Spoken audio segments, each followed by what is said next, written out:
9 experienced hikers ran barefoot into the freezing darkness, leaving behind their boots, their clothes, and their only shelter. But what investigators found inside their tent made this case even more disturbing, and one crucial detail was kept hidden from the public for decades. In February 1959, a group of 9 young hikers ventured into the Ural Mountains, deep within the Soviet Union. These weren't amateurs, they were all Grade 2 certified hikers with extensive ski touring experience, led by Igor Dyatlov, a 23-year-old engineering student. They were trained, confident, and fully prepared for the extreme winter conditions ahead. The weather was brutal, but it was nothing they hadn't handled before. They were on a journey to conquer Ural Mountain, a name which, in the local Mansi language, means don't go there. It was a warning they wouldn't understand until it was too late. They never returned. When they failed to send a telegram from their destination, search parties were dispatched. Weeks later, on February 26th, a search team finally located their last campsite on the slopes of a mountain ominously named Kolatsayako, or Dead Mountain. The rescuers braced themselves for what they might find, expecting a collapsed tent buried by an avalanche or signs of a struggle with local wildlife. Instead, they found a scene that defied all logic. The tent was still standing, partially collapsed and covered with snow, but it hadn't been crushed.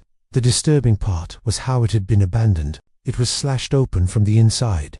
Everything the hikers needed to survive the brutal -30°C temperatures was still neatly packed inside. Their boots were lined up.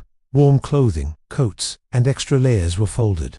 Their food supplies were untouched. Their axes, knives, and even a flask of alcohol were left behind. Why would 9 seasoned hikers, in the middle of the night, cut their way out of their only shelter and run into a frozen wasteland with almost nothing on?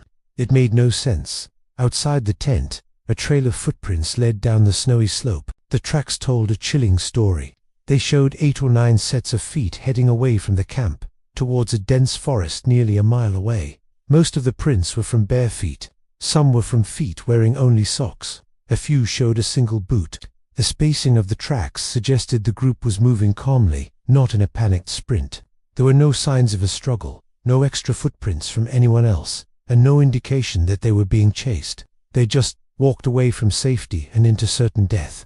As the search for the bodies began, the mystery only deepened. The first 2 hikers, Yuri Doroshenko and Yuri Krivonishenko, were discovered under a large cedar tree at the edge of the forest.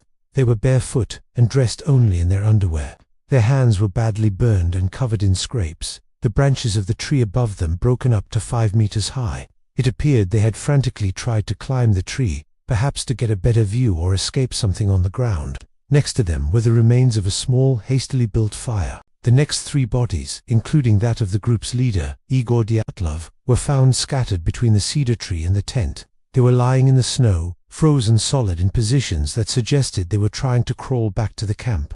They were also inadequately dressed for the conditions. It seemed they had realized their mistake and were desperately trying to return to the safety of the tent, but succumbed to the extreme cold before they could make it. For 2 long months, the fate of the remaining 4 hikers remained unknown. Finally, in May, as the snow began to melt, their bodies were discovered, buried under more than 10 feet of snow in a ravine, about 75 meters away from the cedar tree.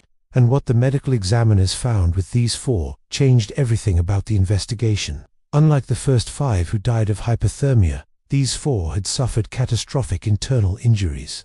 Lyudmila Dubinina and Semyon Zolotaryev had multiple symmetrically shattered ribs. Alexander Kolovatov had a crushed skull. Nikolai Thibault-Brignoles had a fatal skull fracture so severe it was described as being comparable to the force of a high-speed car crash. Yet, there were no external wounds, no bruises, no cuts, no signs of a fight. Their skin was unbroken. How could someone's ribs be completely crushed without a single mark on their torso?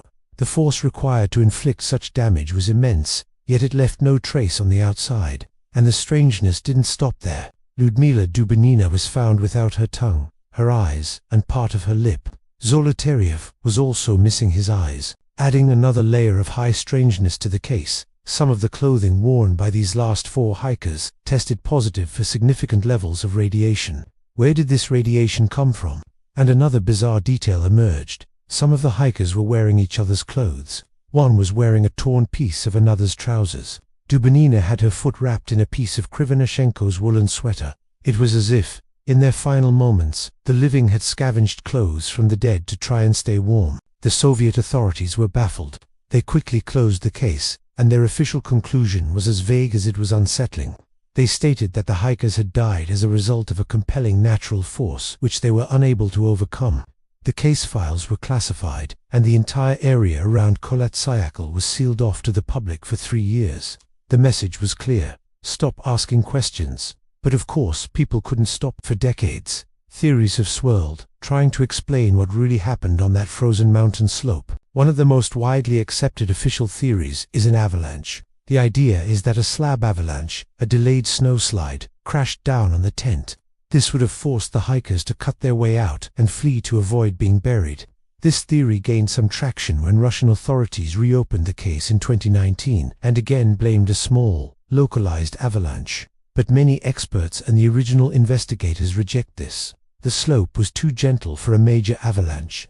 The tent wasn't buried or flattened, and the hikers' tracks showed them walking, not running in terror. Most importantly, an avalanche doesn't explain the crushing internal injuries, the missing tongue, or the radiation. Another popular theory points to secret military weapons testing. During the Cold War, the Ural Mountains were a hub for the Soviet military-industrial complex. Could the hikers have accidentally stumbled upon a secret test? Other hiking groups and locals in the area reported seeing strange, bright orange spheres or lights in the sky on the very night the Dyatlov group perished. This theory suggests the hikers were hit by the blast wave from a concussion bomb or another experimental weapon. This could explain the powerful, non-penetrating injuries and even the radiation. It would also explain why the government would be so quick to classify the files and cover up the incident. Then there's the infrasound theory. This hypothesis suggests that under very specific weather conditions, the wind moving over the unique topography of the mountain could create powerful low-frequency sound waves, known as infrasound. While inaudible to the human ear, infrasound can have bizarre physiological effects, inducing feelings of intense, irrational fear, panic, and nausea. The hikers, overwhelmed by this unseen force, might have been driven mad, tearing their way out of the tent and fleeing without knowing why.